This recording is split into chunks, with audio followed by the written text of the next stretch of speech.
Life in Portugal, the channel where we explore everything you need to know about living, working, and enjoying here in this sunny Portugal. If you are thinking of moving here in Portugal or even for staying for a few months, then your biggest question is probably, where am I going to live? So today we are diving deep into accommodation options in Portugal for foreigners.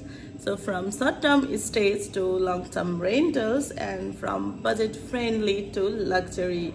We will cover cost, locations, tips and even tricks you some insider tricks which will help you to avoid expensive mistakes. So let's get started. So let's talk about types of accommodation. Number one, short-term option, where hotels like chain, luxury and boutique hostels can be suitable for adult, and some are very stylish in Porto and Lisbon.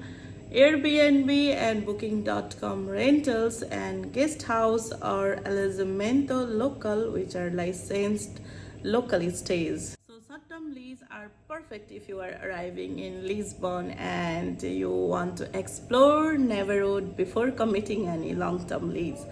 Many newcomers spend their first month in Airbnb while apartment hunting. Number two is mid-term option, monthly Airbnb discount, co-living spaces, popular with digital nomad, especially in Lisbon, Porto. It is a private room in shared flat. So number three is long-term rentals, apartment and houses via website like Idealista, OLX, Imo Virtual. Lease length can be like 6 months, 1 year, sometimes 2 years. Unfurnished or furnished, and what furnished really means is spoiler, sometimes just free. So let's talk about the average cost of living in Portugal is starting from Lisbon. If you have one bedroom apartment, then the cost is from 900 euro to 1400 euro.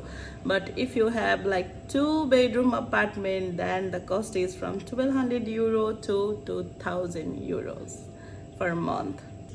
So talking about Porto, it is a little bit cheaper than Lisbon. So the cost of studio or 1 bedroom apartment is starting from 700 to 1000, whereas the cost of 2 bedroom apartment is starting from 900 to 1600 euros. So if you want to stay at countryside or small cities, then the price of 1 bedroom apartment or studio is 400 euro to 700 euro, whereas if you want to lease the house with land, then the price is like from 600 to 1000 euro. But remember, price in tourist hotspot like Cascais, Lagos and Madeira can be just high as Lisbon. So how to find a place? Let's talk about some online platforms like idealista.pt, imovirtual.com, olx.pt, more casual listings, sometimes cheaper, Facebook Marketplace and expat groups. So let's talk about the rental process and paperwork. What a landlord often required. Number one, NIF, that's a Portuguese tax number. Number two, proof of income or job contract. Number three, security deposit, which can be like 1 or 2 month rent. Number four, first month rent upfront. So if you don't have Portuguese work contract yet, then some landlord may accept higher deposit or several month rent in advance, and it can be negotiable. Let me tell you that while hunting house, you can also be scammed. So you should be very careful. So what kind of scam people are facing now and how to avoid them? So few things you should take into consideration while finding house.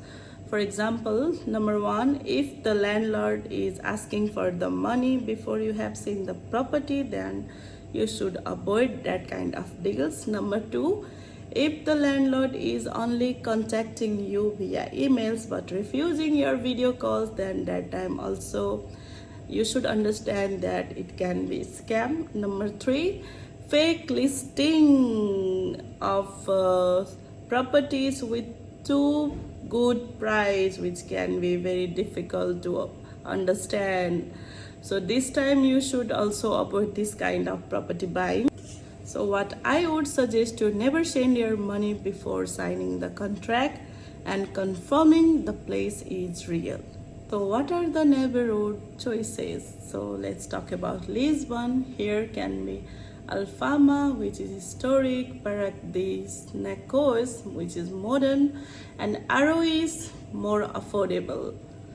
Talking about Porto, Sido Fita is like trendy, Boa Vista is like a business district, Ribeira is the touristic but charming.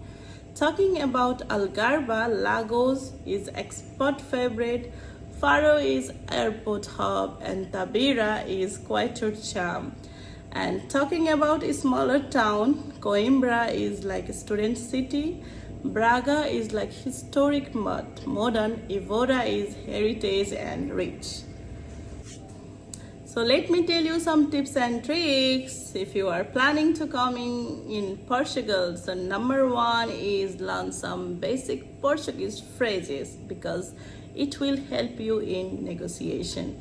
Number 2 is most of the apartments in Lisbon have older heating systems, so be prepared for the colder winter indoors. Number 3, you should also consider the utility cost like water, internet and electricity. The cost is around 80 euro to 150 euro per month in some small apartment.